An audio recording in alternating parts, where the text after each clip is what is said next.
Coucou mes petits lapins. Bon, je fais une vidéo. Alors là, pas de PMA, pas encore. Non, je fais une vidéo pour un retour de livre que je viens de lire. Alors, avant de vous parler du livre que j'ai lu, sachez qu'au début, j'étais très réticente à le lire. Mais vraiment extrêmement réticente parce que ça touchait à un truc que je n'aime pas du tout. C'est la mort en général, la maladie, tout ça. Et je ne supporte pas ce genre de livre. Et en fait, je me suis dit que je ne voulais pas mourir idiote. La bonne blague. Et du coup, je me suis laissée tenter pour le lire. Et je suis tombée sur le cul. Vraiment, cette histoire est magique. Donc je vais vous parler du pacte d'Emma. Taylor, arrête. Mon chat fait ses griffes sur son tapis. Du pacte d'Emma, donc de Nin Gordon. Et comment dire? Alors tout début, moi je suivais Nine sur YouTube via ses vidéos sur les retours de livres. Et aujourd'hui, je vais faire son retour de livre puisque j'ai trouvé que c'était vraiment un livre très très très très bien conçu, bien tourné. L'histoire est impeccable. On tombe très vite dans le sujet. Donc pour faire le point, c'est l'histoire de Emma qui est malade et en fait elle décide de quand même continuer sa vie malgré tout. Elle se sait condamnée, hein, donc elle sait qu'elle n'a pas de sortie. Enfin si, elle a une sortie mais pas celle qu'elle espérait. Et du coup elle décide quand même de construire sa vie, donc elle quitte son pays, je sais plus c'est quoi, le Connecticut je crois, mais je suis pas sûre. Donc elle quitte sa ville natale et puis elle décide de partir à New York où elle trouve du travail et entre dans la vie de Andrew Anderson. Et en fait, à partir de là, l'histoire commence. Et en fait, vous êtes emmené dans l'histoire. Vraiment. Vous êtes vous avez tellement envie de savoir la suite que vous n'avez pas, en fait,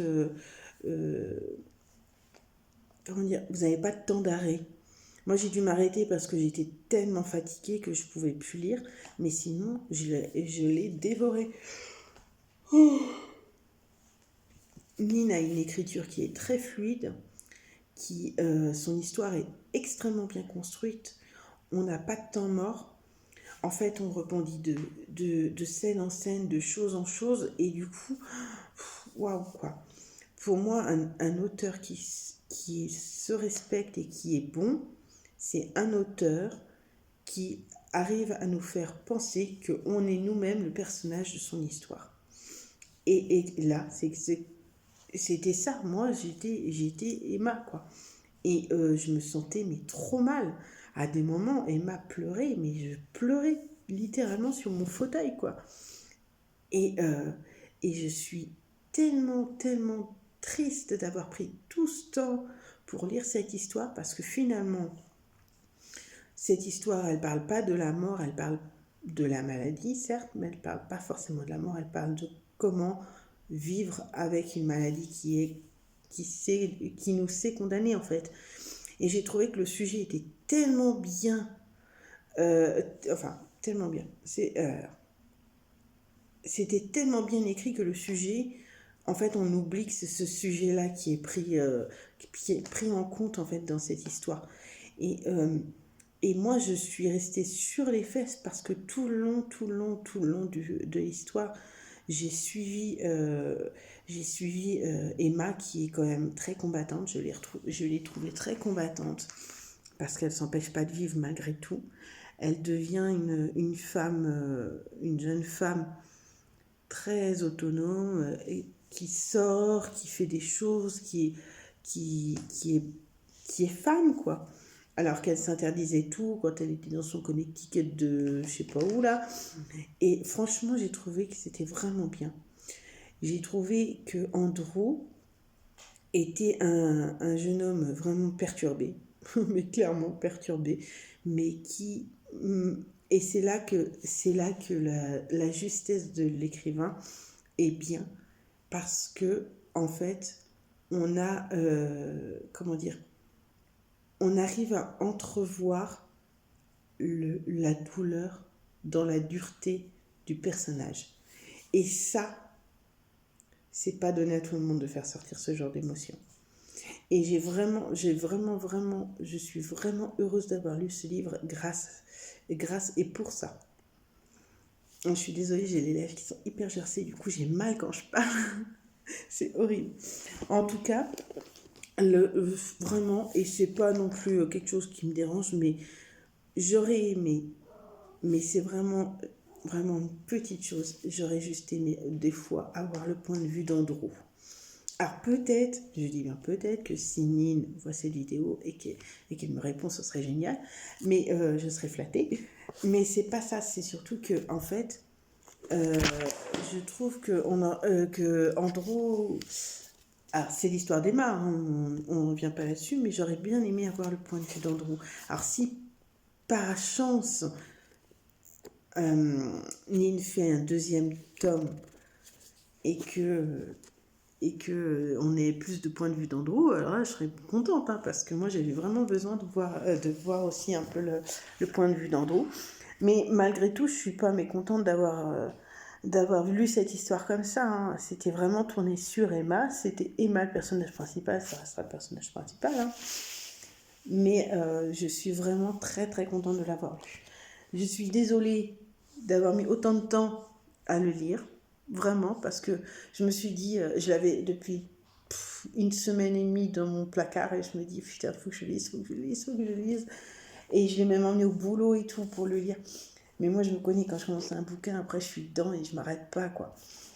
Et effectivement, ce livre-là, je ne l'ai pas arrêté. Mais c'était impossible de l'arrêter. J'ai passé ma nuit dessus, quoi. Enfin, jusqu'à ce que je puisse plus, en fait, dormir, plus bah, j'ai bugué, pardon. Que je puisse plus, en fait, rester éveillée. Et donc, du coup, il me restait 3-4 chapitres, hein. C'est à ce point-là, quoi. Et je suis mais vraiment déçue d'avoir mis autant de temps, déçue d'avoir eu ce préjugé sur la maladie et tout ça, alors que ce n'était pas du tout le cas. Hein. Et finalement, je ne regrette pas d'avoir lu cette histoire. Et si je dois mettre une note, je mettrai 9 sur 10. Parce que la perfection, eh ben, elle est là. Hein. Ça, c'est sûr, elle est là. Mais 10, c'est la perfection extrême. Et je suis sûre que, et j'entends, et je l'entends déjà parce que je la suis beaucoup, je ne suis pas écrivain. Donc elle dira pas qu'elle est elle dira pas que son histoire est parfaite. Donc voilà. Mais, mais en tout cas, franchement, beaucoup de talent, l'écrivain, génial. Je m'attendais à ce qui est vraiment beaucoup plus de choses macabres et tout, et en fait, pas du tout. J'ai trouvé l'histoire bien ficelée parce que malgré tout, on suit l'histoire d'Emma, mais autour gravitent beaucoup de personnages et j'ai trouvé que certains personnages, oh mon dieu, surtout à la fin, j'avais envie de l'étrangler. et je sais que ceux qui l'ont lu me comprendront. Pensez qu'ils ne l'ont pas lu, bah allez-y, hein, lisez-le.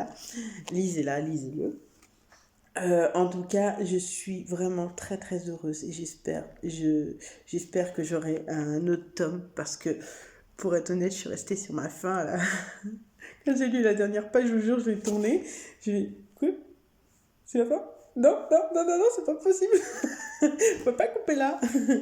Donc, bon, je présage que ça donne un deuxième tome parce que ça ne peut pas rester comme ça. Et si ça reste comme ça, oh mon dieu, je pleure. Je suis trop vexée parce que moi j'aime les fins heureuses, les happy end, des trucs comme ça.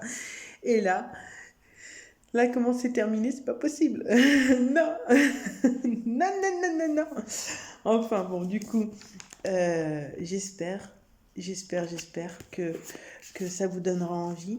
Et j'ai aimé aussi, parce que je regarde en même temps le bouquin, désolée, en même temps, j'ai aimé les petits paragraphes où elle fait parler, où elle parle de sa maladie. Et ça, j'ai trouvé que c'était génial. C'était juste un petit rappel comme quoi elle était malade. Et, euh, et j'ai trouvé que c'était génial et bien fait.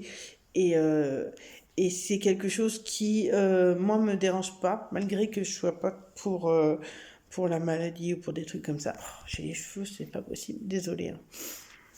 Mais, euh, mais j'ai trouvé que c'était bien placé à des moments clés, à des moments où il fallait bien, voilà. Et puis j'ai trouvé que c'était génial de l'avoir surnommé. Donc d'avoir donné un nom à sa maladie, je trouvais que c'était génial. Et c'est une partie entière de son histoire, et c'est une partie entière de l'histoire en général. Et je trouvais que c'était vraiment bien. Donc voilà. Je regrette pas. Vraiment, je regrette pas. Sauf la fin. Je suis verte. Donc moi j'ai une copine qui voulait absolument lire et qui m'a dit tu l'as acheté, donc tu vas me le prêter. Et il faut aussi que je... Parce qu'elle a laissé la playlist à la fin. Alors faites pas pause hein, parce que... Ah non, si vous pouvez faire pause, c'est les dédicaces. Donc elle a laissé une playlist sur la fin des chansons qu'ils écoutaient dedans et dans lesquelles ils parlaient.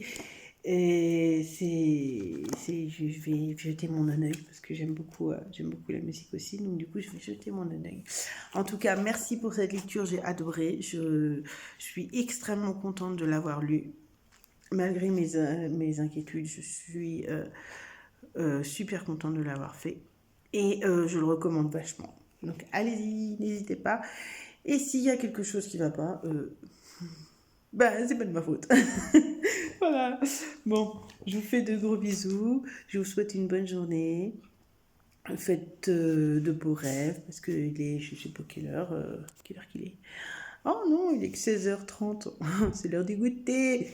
Bon allez, je vous laisse, je vais goûter. Je vous fais de gros bisous. Et puis je vous reviens pour une vidéo lundi. Lundi PMA. Et j'ai 2 autres livres qui m'attendent. Avec l'Arche. C'est ça.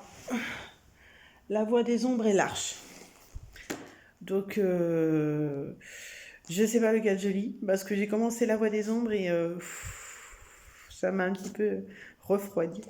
On va dire ça comme ça. Enfin, je vous fais de gros bisous, je vous rappelle, je vous refais une vidéo bientôt. Je vous souhaite une bonne soirée. À bientôt.